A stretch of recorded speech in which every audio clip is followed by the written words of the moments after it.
All right, let's talk about a cocktail that is basically a vacation in a glass. This isn't just any drink. It's got a wild story, a one secret recipe, and a kick that definitely lives up to its name. We're making the legendary Painkiller. And you know what? That is not an exaggeration at all. This quote just nails the vibe of this drink. Seriously, picture a bar with no dock. You had to swim to get there, just to get your hands on this cocktail. That's the kind of legend we're dealing with, and it all starts with that first sip. Now, I know what you might be thinking. Wait, isn't this just a fancy Piña Colada? Nope, not quite. Think of the Painkiller as the Piña Colada's bolder, more interesting cousin. There are really two key things that set it apart. First, it uses dark rum, which gives it this deep, complex flavor backbone. And second, it brings orange juice to the party, which adds this bright citrus note that cuts right through all that rich coconut. It's just a more balanced drink with a lot more character. So, how do we actually build this thing in our own kitchen? Well, it's way simpler than you might think. Let's go ahead and deconstruct the blueprint and see what makes it tick. Okay, here are your four key players. You're gonna need dark rum. Now, Pusser's is the traditional trademarked choice, but we'll circle back to that in a bit. Then you need pineapple juice, orange juice, and cream of coconut. For that, Coco Lopez is kind of the gold standard if you want that rich, authentic texture. And hey, a little pro tip, freshly squeezed juice is always gonna make a difference, but don't sweat it. A good quality bottled juice will work just fine. And you don't need some fancy professional bar setup for this, I promise. All you really need is a cocktail shaker, a jigger to measure, a strainer, and a tall glass. You know, a highball or one of those cool hurricane glasses would be perfect. And there's one more tiny but super important tool, a little grater, for our secret weapon. We'll get to that in a second. All right, we've got our ingredients, we've got our tools. Now let's put it all together. And listen, we're not just following a recipe here. This is more like a 5-step ritual to bring this tropical masterpiece to life.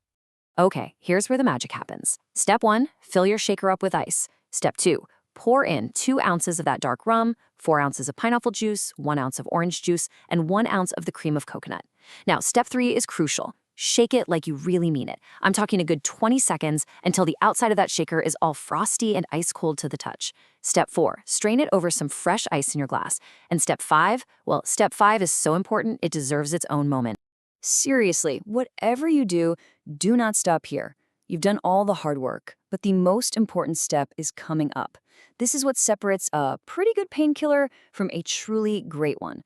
It is the signature finishing touch. And this says it all perfectly. The final step is to grate fresh nutmeg right over the top. This is completely non-negotiable.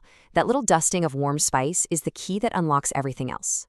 It perfectly balances the sweetness from the fruit and the richness of the coconut. Tying all those flavors together, it's just chef's kiss.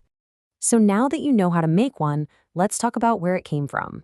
I mean, every great drink has a story, and the Painkillers is honestly one of the best. It's a whole tale about a remote island, a secret recipe, and some pretty clever reverse engineering. Okay, so our story kicks off in the 1970s at the Soggy Dollar Bar on Joseph Van Dyke. The owner, a woman named Daphne Henderson, came up with this secret recipe. And like I said, the bar had no dock, so people had to swim ashore and pay with their, you guessed it, soggy dollars. The drink became a total legend. Eventually, this guy Charles Tobias from Pusser's Rum stops by, falls in love with the drink, and after a whole lot of tries, he finally manages to recreate it. And then he did something kind of brilliant, or maybe a little controversial. He trademarked the name and the recipe, forever linking the Painkiller to Pusser's Rum. Now that whole history brings up a few common questions. So let's do a little quick-fire round of insider info that'll make you a true painkiller expert. This is the big one, right? With a trademark on the line and everything, does it have to be Pusser's to be considered a real painkiller? So here's the deal. Officially, yes. For a bar to call it a painkiller, they're supposed to use Pusser's rum. But for you, at your home bar, look, any quality dark rum, think Myers or Gosling's, is gonna make a fantastic drink. Don't let a trademark get in the way of a good time.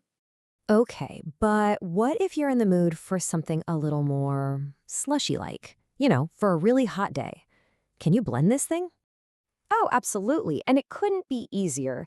Just toss all the liquid ingredients into a blender, add a good heaping cup of ice, and just blend it until it's perfectly smooth. It's pretty much the ideal version for a pool party.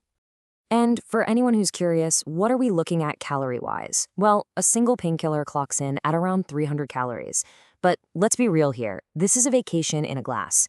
It's a delicious indulgence. It's not trying to be a health food, and that is perfectly okay with us. Which brings us to our final thought. The Painkiller lives in this really fascinating gray area, doesn't it? It's part beloved bartender's secret born on some remote beach, and it's part cleverly protected corporate trademark. It's a drink that tastes like freedom, but is technically owned by a brand. So what is it, really? A piece of cocktail history you can taste? Or a masterclass in marketing? Maybe, just maybe, it's both.